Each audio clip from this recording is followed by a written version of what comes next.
Hello, good afternoon. My name is Maria Teresa Banjola, 34 years old of age, a Filipino citizen.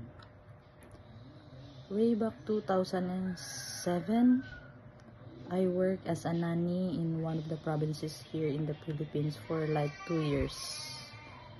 And then I transferred to Manila and worked in one family, a family of 5.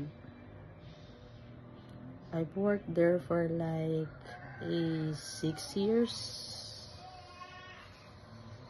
or 7 years rather. And then I got a chance to go abroad, and I worked there in Kuwait since April 2016 up to January of this year. Aside from that, the only experience I have is taking care of my own